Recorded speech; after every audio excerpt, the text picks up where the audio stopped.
Hi friends, ಎಲ್ಲರಿಗೂ ನಮಸ್ಕಾರ. Mamata DVG ಚಾನಲ್ಗೆ ಸ್ವಾಗತ.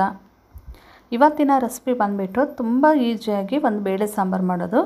ತುಂಬಾ ಈಸಿ ಮತ್ತು ಅನ್ನಕ್ಕೂ ಮತ್ತು ಚಪಾತಿ, ರೊಟ್ಟಿ, ದೋಸೆ, ಬಿಸಿ ಬಿಸಿ ಅನ್ನಕ್ಕಂತೂ ತುಂಬ ಚೆನ್ನಾಗೇ ಇರುತ್ತೆ. ಮುದ್ದೆಗೆ ಎಲ್ಲದಕ್ಕೂ ಒಂದೇ ಸಾಂಬಾರು ಮಾಡೋದು ತುಂಬಾ ಈಜಿ, ಬೇಗನೆ ಆಗಿಬಿಡುತ್ತೆ. ಈ ಥರ ಸಾಂಬಾರು ಮಾಡಿದರೆ ಎಲ್ಲರಿಗೂ ಇಷ್ಟ ಆಗುತ್ತೆ, ಮನೆ ಮಂದಿಗೆಲ್ಲ.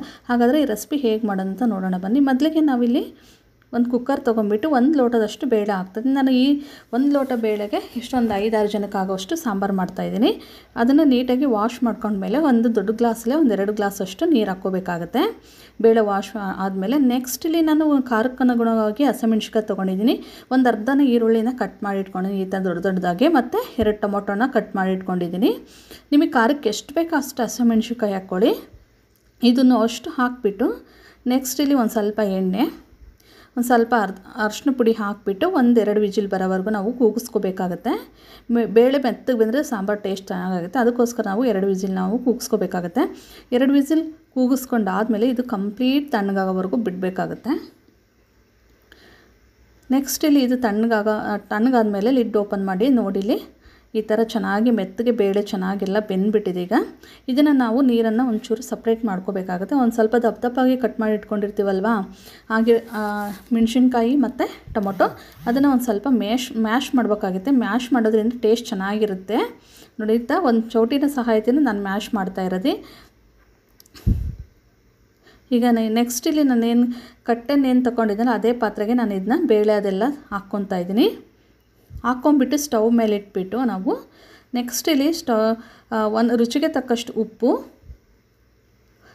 1 ಟೇಬಲ್ ಸ್ಪೂನಷ್ಟು ಸಾಂಬಾರು ಪುಡಿ, ಬೆಲ್ಲ, ನಿಮ್ಮ ಮನೇಲಿ ಯಾವ ಸಾಂಬಾರು ಪುಡಿ ಯೂಸ್ ಮಾಡ್ತೀರೋ ಅದನ್ನೇ ಹಾಕಿ, ಮತ್ತು 1-2 ಟೇಬಲ್ ಸ್ಪೂನಷ್ಟು ಹುಣಸೆ ರಸ ಹಾಕ್ಬಿಟ್ಟು ಚೆನ್ನಾಗಿ ನಾವು ಕುದಿಸ್ಕೋಬೇಕಾಗುತ್ತೆ. ಸಾಂಬಾರು ಚೆನ್ನಾಗಿ ಕುದಿಸ್ಕೋದ್ರಿಂದ ಟೇಸ್ಟ್ ಚೆನ್ನಾಗಿ ಬರುತ್ತೆ. ನೋಡಿ, ಚೆನ್ನಾಗಿ ಮಿಕ್ಸ್ ಮಾಡಿದ್ಮೇಲೆ ನಾವು ಚೆನ್ನಾಗಿ ಬೇಯಿಸ್ಕೋಬೇಕಾಗುತ್ತೆ. ಏನಿಲ್ಲ ಅಂದರೆ 5 ಮಿನಿಟ್ಸ್ ಅದು ಟೈಮ್ ತೊಗೊಂಡಿದ್ದು ಸಾಂಬಾರು ಕುದಿಬೇಕಂದ್ರೆ. ಕುದ್ದಷ್ಟು ಸಾಂಬಾರು ಟೇಸ್ಟ್ ಚೆನ್ನಾಗಿ ಬರುತ್ತೆ. ಇದು ರೊಟ್ಟಿ, ಚಪಾತಿ, ಮುದ್ದೆ, ಬಿಸಿ ಬಿಸಿ ಅನ್ನಕ್ಕೆ ಎಲ್ಲದಕ್ಕೂ ತುಂಬ ಚೆನ್ನಾಗಿರುತ್ತೆ. ಇದು ಇಡ್ಲಿ ಮಾಡಿದರೂ ಇಡ್ಲಿ ಕುಡಿಯೋಕೆ ಯೂಸ್ ಮಾಡ್ಬೋದು. ಇದು ಸಾಂಬಾರು ಎಲ್ಲದಕ್ಕೂ ಒಂದೇ ಥರ. ನೆಕ್ಸ್ಟ್ ಇಲ್ಲಿ ನಾನು ಒಗ್ಗರಣೆ ಮಾಡ್ಕೊಳೋದಕ್ಕೆ ಒಂದು ಕಡಾಯಿ ಇಟ್ಬಿಟ್ಟು ಅದಕ್ಕೆ 1-2 ಟೇಬಲ್ ಸ್ಪೂನಷ್ಟು ಎಣ್ಣೆ ಹಾಕ್ಕೊಂಡಿದ್ದೀನಿ. ಎಣ್ಣೆ ಕಾದ್ಮೇಲೆ ಸಾಸಿವೆ ಜೀರಿಗೆ ಹಾಕ್ಕೊತಿದ್ದೀನಿ. ಸಾಸಿವೆ ಜೀರಿಗೆ ಚಟಪಟ ಅಂತ ಸಿಡಿದ ಮೇಲೆ ಒಂದು ಸ್ವಲ್ಪ ಕರಿಬೇವಿನ ಸೊಪ್ಪು, 1 ಬೆಳಗ್ಗೆ ಮೆಣಸಿನ್ಕಾಯಿ, ಬೆಳ್ಳುಳ್ಳಿ ತೊಗೊಂಡಿದ್ದೀನಿ, ಕ್ರಷ್ ಮಾಡಿ ಇಟ್ಕೊಂಡಿದ್ದೀನಿ, ಒಂದು 8 ಹಸಿರು ಬೆಳ್ಳುಳ್ಳಿ ಹಾಕ್ತಾಯಿದ್ದೀನಿ. ಇದು ಚೆನ್ನಾಗಿ ಒಂದು ಸ್ವಲ್ಪ ಫ್ರೈ ಮಾಡ್ಕೋಬೇಕು, ಬೆಳ್ಳುಳ್ಳಿ, ಈ ಮೆಣಸಿನ್ಕಾಯಿ ಮತ್ತು ಕರಿಬೇವಿನ ಸೊಪ್ಪು. ಈಗ ನೋಡಿ, ಇದು ಕುದ್ದಿದೆ ಸಾಂಬಾರು. ಈ ಟೈಮಲ್ಲೇ ನಾನು ಒಗ್ಗರಣೆ ಹಾಕಿಬಿಟ್ಟು ನೆಕ್ಸ್ಟ್ ಇಲ್ಲಿ 1-2 ಟೇಬಲ್ ಸ್ಪೂನಷ್ಟು ಕಾಯಿ ತುರಿ ತೊಗೊಂಡಿದ್ದೆ, ಅದನ್ನು ಹಾಕ್ತಾಯಿದ್ದೀನಿ. ಕೊತ್ತಂಬರಿ ಸೊಪ್ಪು ಇದ್ದರೆ ಕೊತ್ತಂಬರಿ ಸೊಪ್ಪು ಕೂಡ ಆ್ಯಡ್ ಮಾಡ್ಕೋಬೋದು, ಇಲ್ಲ ಅಂದರೆ ಸ್ಕಿಪ್ ಮಾಡಿ, ಅದೇನು ಅವಶ್ಯಕತೆ ಏನಿಲ್ಲ. ನೋಡಿ, ಹಾಕ್ಬಿಟ್ಟು 1 ನಿಮಿಷಗಳ ಕಾಲ ನಾವು ಚೆನ್ನಾಗಿ ಕುದಿಸ್ಕೋಬೇಕಾಗುತ್ತೆ. ನೋಡಿ, ಇಲ್ಲಿ ತಿಕ್ನೆಸ್ ಕೂಡ ತುಂಬ ಚೆನ್ನಾಗಿ ಬಂದಿದೆ, ಪರ್ಫೆಕ್ಟಾಗಿ ಆಗಿದೆ.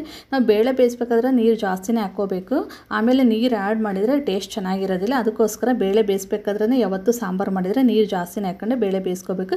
ಈಗ ರೆಡಿ ಆಗಿದೆ, ಇದು ಸಾಂಬಾರು ಎಲ್ಲ ಕುದ್ದಿದೆ. ನೋಡಿ, ಇಲ್ಲಿ ಪರ್ಫೆಕ್ಟ್ ಆಗಿದೆ. ಈಗ ನಾವು ಸರ್ವ್ ಮಾಡ್ಕೋಬೋದು.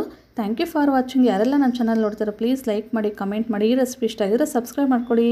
Thank you, bye bye.